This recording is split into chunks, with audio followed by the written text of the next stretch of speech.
Bueno, esto es La Fragua de la Palabra y estamos hoy con Antonio Orihuela.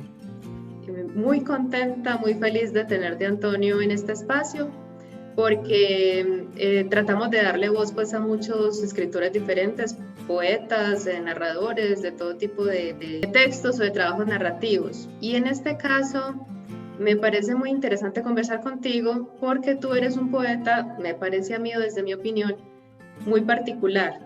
Primero que todo, digamos, para las personas que nos miran en Colombia, ¿qué les dirías acerca de ti?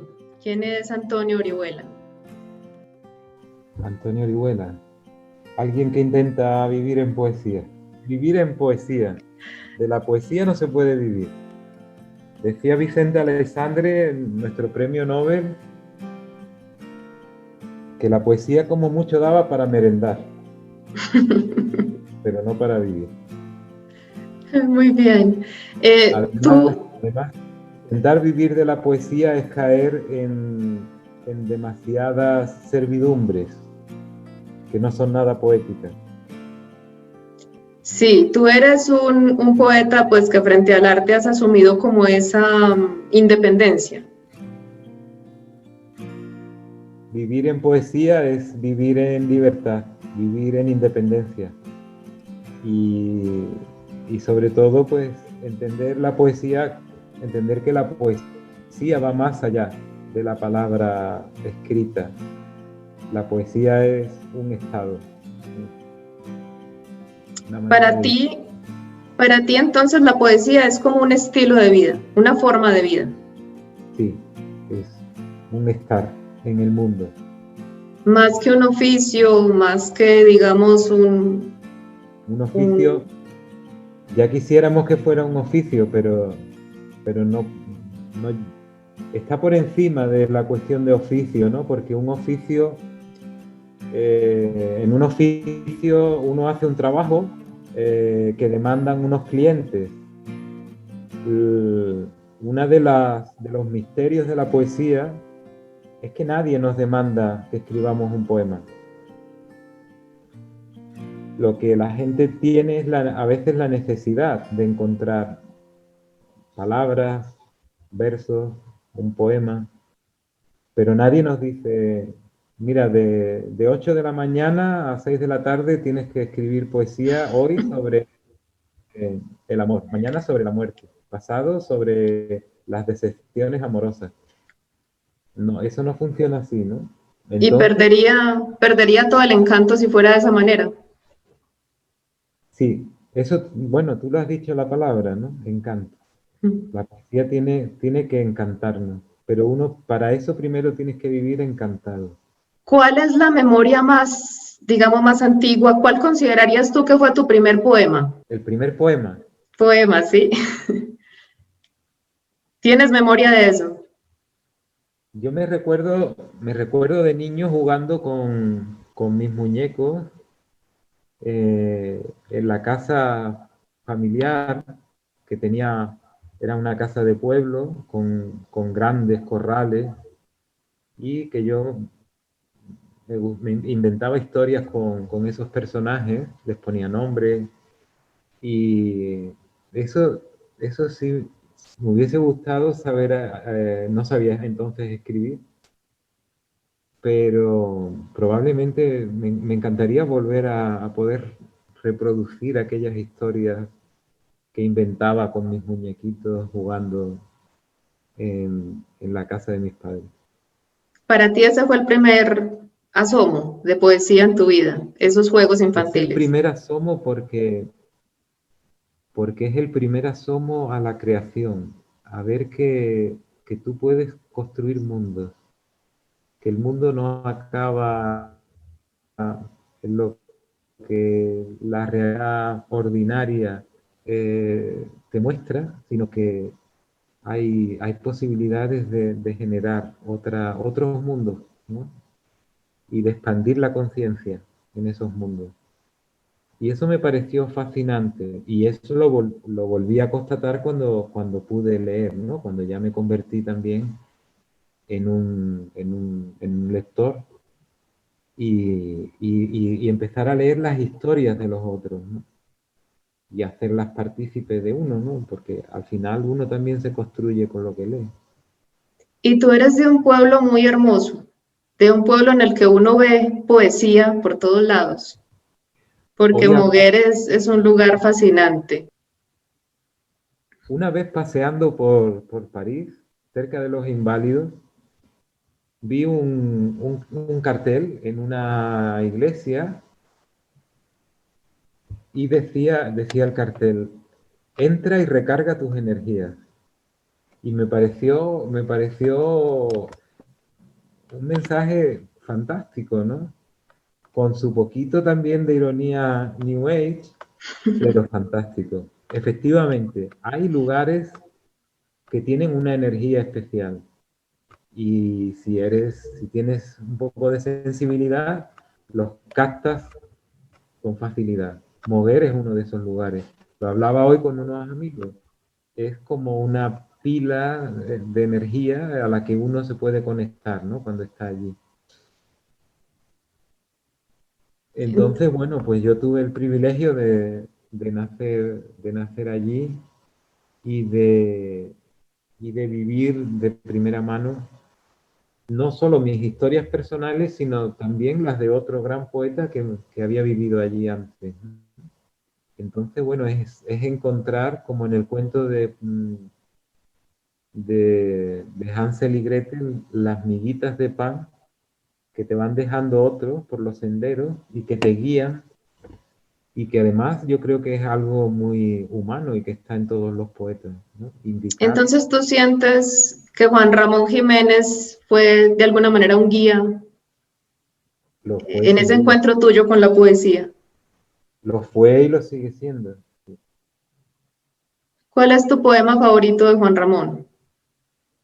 Mi poema favorito es un poema muy, voy a decir un lugar común, porque es el mejor poema que se escribe en lengua española en el siglo XX. Es el poema Espacio. Eh, a partir de ahí empieza toda la poesía española, toda la poesía que se escribe en español a partir de mediados del siglo XX está en Espacio. Es el monumento poético más grande que ha dado nuestras letras, ¿no? Es verdad que en Colombia, a principios del siglo XX, incluso la aparición de un libro de Juan Ramón que se llamó Piedra y Cielo, dio lugar a un movimiento poético que bebía de Juan Ramón y que yo creo que perduró en el tiempo, ¿no? Espacio, digamos que es la maduración de lo que hay en Piedra y Cielo de Juan Ramón.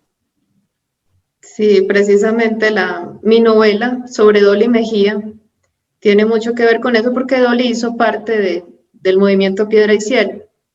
Eh, en todo movimiento, yo pienso que en todos las corrientes de pensamiento, en todas estas reuniones de artistas, ha habido siempre mujeres. Lo que pasa es que el canon las aparta y solamente aparecen Carranza y Jorge Rojas, pero Dolly estaba ahí también creando y también bajo la influencia de Juan Ramón Jiménez construyendo como una poesía diferente a lo que existía antes, al parnasianismo acá en Colombia. Te pregunto, Antonio, ¿en qué momento de tu vida, porque me imagino que, no sé, pues no conozco tu trayectoria, no sé muchos antecedentes acerca de tu vida, pero ¿en qué momento decides que vas a vivir en poesía? Eso es un descubrimiento que se va haciendo lentamente, pero hace como 20, ahora unos 20 y pocos años, supe ya con certeza que era que la poesía iba a ser mi vía de conocimiento y de experimentar con la realidad, y que era donde quería estar además. Probé otros caminos, pero sí, hace cosa de 25 años, yo empecé a escribir hace 25 años, fui un escritor tardío, pensaba, pensaba en mi ingenuidad que a los poetas se les publicaba una vez que morían, que en vida nadie publicaba nada. Entonces nunca tuve prisa por publicar y publiqué ya bastante mayor, entre comillas, creo que tenía 30 y tantos años, pero, y además me alegro, ¿eh? Porque los poemas que escribí antes de esa época son horrorosos. Estoy contento de que mi primer libro ya es, yo considero que es un libro de madurez. Algún día cerraré el círculo y terminaré escribiendo ese libro otra vez, porque creo que lo que tenía que decir ya lo dije en ese primer libro y todo lo demás han sido eh, círculos que se han ido extendiendo a partir de allí, ¿no? De ese punto inicial, de esa especie de espiral, ¿no? Espacio temporal.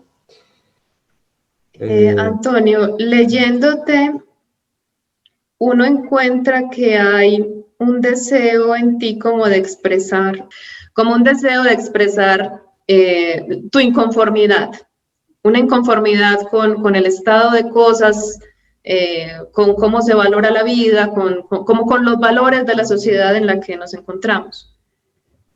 Bueno, yo creo que esa es también una función de la poesía. La poesía tiene que responder, o debería ser también una respuesta a aquellas cosas que vemos a nuestro alrededor y que no nos gusta o que son injustas o que generan desigualdad, explotación, pobreza, hambre, violencia.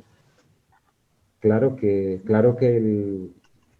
el mundo al que aspiramos como poetas y en el que nos gustaría vivir está libre de todos esos males y desgracias que acosan también que nos acosan y que están en los seres humanos, ¿no?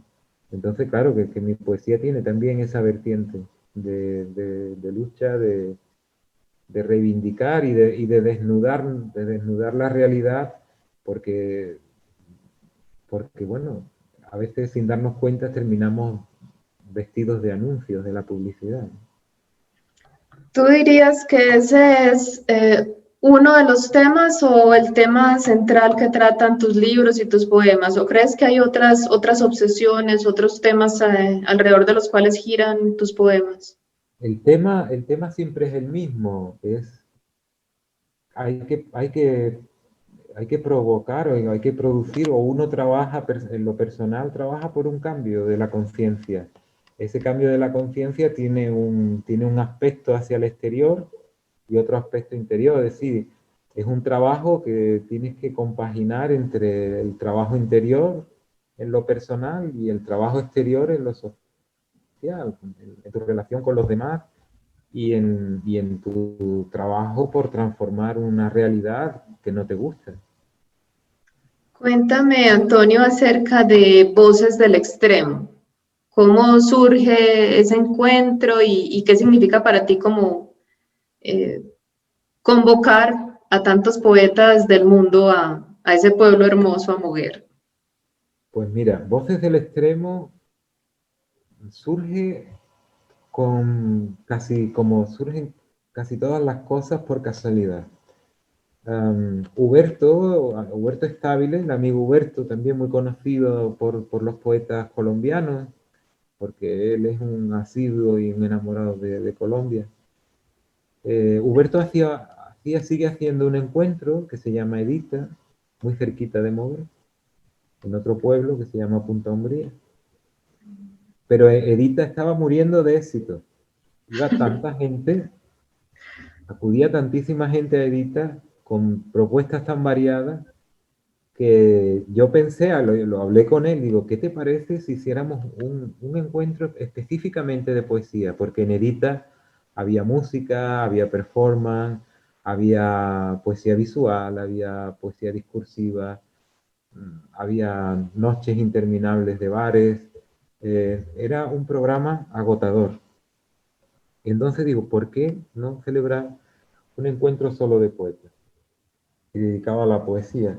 Entonces empezamos en el año 99, así, muy poquito a poco, sin grandes pretensiones, Y al día de hoy, pues ya llevamos 22 años, han pasado por mover más de 2000 poetas que han venido de toda España, de Portugal, de Francia, de Marruecos, de México, de Colombia también habéis venido algunas.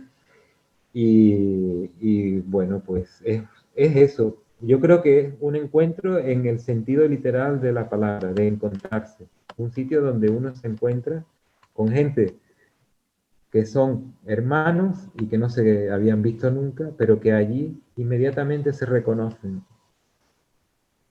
Y se reconocen por algo muy sencillo, que da, que yo creo que es lo que imprime carácter al encuentro. Jamás al encuentro han venido las grandes divas de la poesía. Esto no es el Festival de Medellín, no es el Festival de Córdoba, España, no es el Festival de Poesía de Barcelona, no es un festival de divas, es un festival de poetas y vienen poetas.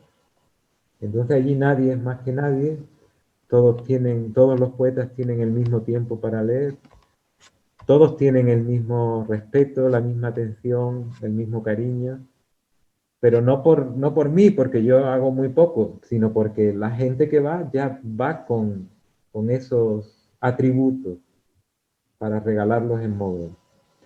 Entonces la gente va a mover a regalarse, y cuando tú vas a regalarte y resulta que lo que te encuentras es con otro grupo de gente, 20, 50, 100 personas que también van a regalarse, pues imagínate, aquello es un festejo, ¿no? Es una fiesta, es una celebración, es como una boda colectiva, ¿no? Cada año.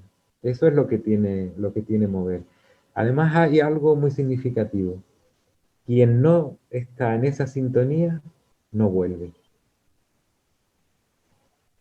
Y quien está en esa sintonía, ya no hace falta que lo invites, ya se invitan solos. ¿Por qué lo llamaste Voces del Extremo? Pues lo llamé Voces del Extremo también porque en el año 99 se acababa el siglo. Estábamos, era también, tú sabes que el encuentro está vinculado a la Casa Museo de Juan Ramón Jiménez. Tú bien sabes, hacemos el encuentro bajo el paraguas protector, bajo el cielo protector de Juan Ramón Jiménez, en su casa, en Mover, en su casa museo. Y empezamos en el año 99, estábamos al final del siglo XX, en un extremo del siglo. En el otro extremo del siglo, a principios del siglo XX, Juan Ramón había marchado a Madrid a luchar por el modernismo, que entonces era un movimiento de vanguardia, un movimiento rompedor, innovador. Entonces pensé que había un curioso paralelismo entre Juan Ramón, que inicia un movimiento poético, aunque él después lo abandona. Precisamente Piedra y Cielo es el gran libro donde se ve esa evolución de Juan Ramón, ¿no? Hacia esa poesía pura, abandona todos esos ropajes modernistas. Entonces el paralelismo era muy curioso, ¿no? Como a principios del siglo Juan Ramón había luchado por un movimiento poético de vanguardia y cómo a final de siglo nosotros estábamos también apostando por otro movimiento poético de vanguardia que se llama en España la poesía de la conciencia, la poesía de la conciencia crítica o nueva poesía social. Se dicen muchos nombres, pero bueno, a mí me gusta llamarla poesía de la conciencia crítica. Entonces, estábamos en el otro extremo. Pero además también geográficamente, por desgracia, eh, los actos culturales siempre tienen como lugar de ubicación las grandes ciudades. Bogotá, Medellín, ¿no? Son las grandes ciudades culturales. Y las Ningún grandes pueblo de la ciudades periferia están como en el centro, no están en el extremo. están en el extremo. Entonces, pues hacer algo que ocurriera en un pequeño pueblo, en el extremo de la península, en la periferia de la periferia, porque después de Moguer ya no hay nada, solo está el mar y después África. Era también otro elemento. Entonces, finalmente decidimos llamarlo Voces del Extremo, por el extremo geográfico, el extremo ideológico, el extremo político, el extremo poético, el extremo ético. Teníamos todos los extremos. ¿Y qué pasó con Voces del Extremo 2020? ¿Se pudo realizar? ¿No se No pudo? ¿De sé, manera no virtual? sé. ¿Hubo algún intento? Yo pensé, creo que como todos, que esto de la pandemia sería cuestión de unos pocos meses. Eh, Jamás pensé que todavía íbamos a estar metidos en esta pesadilla. Entonces, yo no desconvoqué el encuentro, tampoco lo convoqué, lo mantuve ahí en stand-by, hasta que finalmente las autoridades municipales del pueblo dijeron que no era conveniente realizar ningún tipo de actividad cultural por el tema del coronavirus y el encuentro no se llegó a producir. Entonces, lo que en principio pensamos que lo podríamos posponer para finales de año, pero estamos viendo que la situación no, lejos de mejorar, lo que ha hecho es empeorar, ¿no? Al menos en España. Y que probablemente este año nos quedemos sin encuentro. Pero te puedo asegurar que es el año que más ganas de encuentro tenía la gente. Hay montones de correos, de llamadas, bueno, tendremos que esperar al año que viene. Sí, Antonio, ¿tú nos quieres compartir algunos de tus poemas? Perros toda mi vida. Voy a buscarte un poema que habla de perros. Hay otro poema donde nombro a Medellín, pero es un poema muy largo, entonces ese no lo voy a leer. Hay otro poema donde nombro a los niños de la escuela Juan Ramón Jiménez de Bogotá, eh, y bueno, pues tampoco lo voy a leer porque es muy largo, pero quiero mandarles desde aquí un recuerdo agradecido de cómo me trataron y de lo bien que lo pasé el día que estuve con ellos allí en la escuela Juan Ramón Jiménez. Y también, es que mis poemas suelen ser todos muy largos. Hay otro poema muy largo también en el que están las mujeres de la colonia Bellaflor de Bogotá, que también les mando un recuerdo enorme, agradecido, feliz del día que pasé con ellas allí. Y leo este poema que habla de perros. Y para el Centro Cultural El Salmón, que también fueron gente encantadora conmigo, también en Bogotá. Venga, voy a... Me preparé un bocadillo de jamón york. Abrí el pan y fui quitándole al jamón cocido ese filo que me han dicho que no se come. Miré las raspas de gelatina y concebí el débil fantasma de mi perro, de cómo él se lo habría comido en un instante y de cómo me miraría con ojos agradecidos pidiendo más. Me invadió luego la tristeza. Me sentí absolutamente desolado, perdido al pensar que hay perros que nacen perros y mueren personas. Cada vez veo más gente con una venda puesta en los ojos. Incluso he visto gente a las que, habiéndoseles movido un poco, se la vuelve a colocar correctamente. Un poema de amor cortito. Se llama Por un largo ahora. Te tomo de la mano. Asusta lo incompleto que somos. La poesía es un incendio. Por eso no da para vivir. Da para arder. No escribas. Arde en ella. Se llama Premio. Qué lindas han sido todas mis mujeres. Qué poco tiempo conservan las nubes su forma. Qué fácil el mundo sin peso de la infancia. Gracias. Qué firme la hoja al viento de la mudable juventud. Que de sueños acunados por estas colinas rojas a la caída de la tarde. Que de horas vacías en las que las flores siguieron abriéndose para todos. Que atento entonces a lo que me cegaba y no a lo que veía. Que de errores en la identidad, en el deseo, en el afán. Qué gozo mi adolescencia a tu lado. Qué fría la lluvia que nos juntaba en un temblor de pájaros. Qué fuego el de aquella estrella deslumbrante que llamamos amor. Qué remotas las cosas que un día ambicionamos. Qué agradecido de no haber temido algunos precipicios. Qué luz la luna llena asomando por el patio en la noche de agosto. Qué rica esta sopa de fideos que aprendiste a hacer de mi madre. Qué tesoro la mujer que duerme a mi lado. Qué infierno el que me hago cuando renuncio a hacerme paraíso contigo. Qué maravilla tu mundo que hace mejor al mundo. Qué gusto salir del mundo para entrar en ti. Qué lejos tuve que marcharme para que mover no me hiciera daño, para poder seguir amándolo. Qué apuesta más valiente la de vivir sin servidumbres. Qué rico hallarse en la libertad, la sobriedad y el asombro. Qué de amor en la comida que como. Qué de bandos en los que mejor no estar. Qué enemigo el que a veces me mira con mis ojos. Qué tarea la del héroe que baja la basura al contenedor azul. Qué esfuerzo el del caballero andante que no enmudece cuando todo se derrumba. Qué intensidad en esa vida gatuna vivida a la intemperie.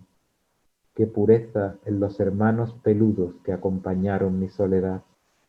Qué alegría ver cómo mi perro, a pesar de su avanzada edad, de sus muchos dolores, se levanta renqueante de su colchoncito para saludarme.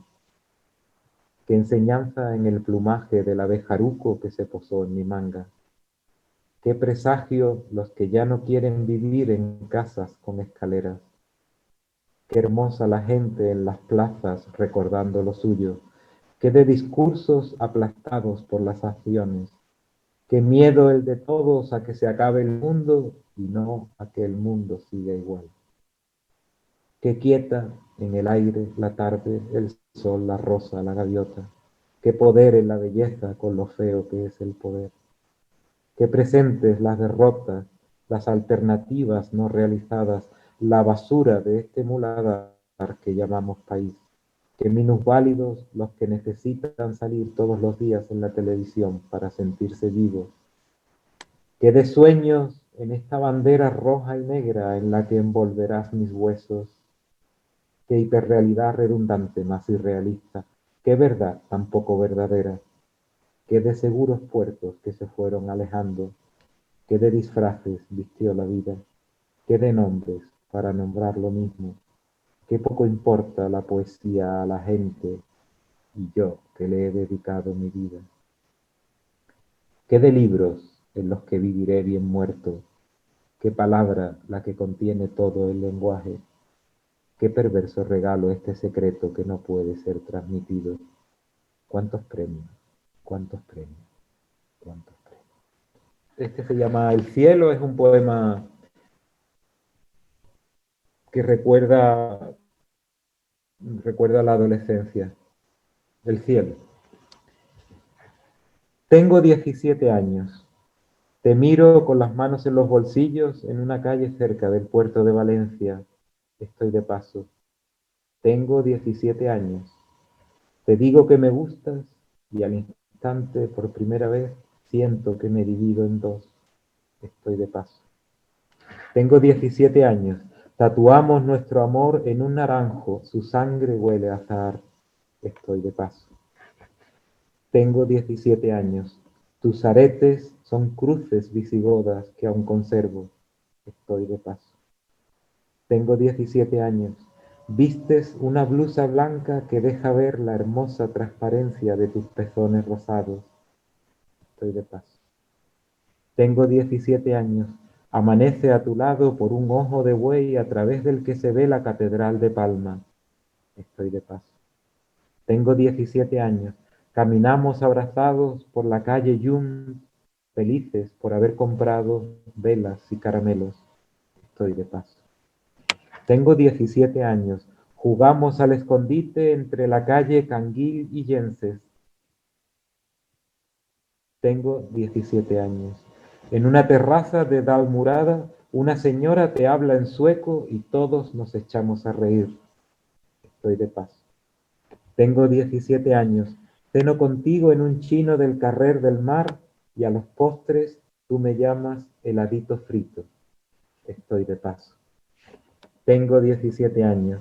Un mediodía de sol entramos por Miracle a la Plaza Mayor y busco entonces tu mano para no salirme del mundo. Estoy de paso. Tengo 17 años. Estamos sentados en un balcón de la segunda planta del Hotel Sesmerebelles. Tú fumas María y me preguntas si ese barco entra o sale de la bahía. Estoy de paso. Tengo 17 años. Estamos en la playa, el mar, las gaviotas. Tú me diriges un puñado de preguntas para las que las únicas respuestas son el mar, las gaviotas. Tengo 17 años. Estoy de paso. No me dejes pasar. Muy bellos todos esos poemas. Curiosidad, tus lecturas ahorita. ¿Cuáles son, digamos, esos libros, esas lecturas a las que tú siempre vuelves, o el libro de almohada, o no sé? ¿Cuáles serían esas lecturas de Antonio? Pues mira, últimamente he vuelto a releer Esperando a Godot, de Samuel Beckett. He vuelto a releer El Tristán e Isolda. He releído El Caballero de la Carreta, de Cretien de Troyes.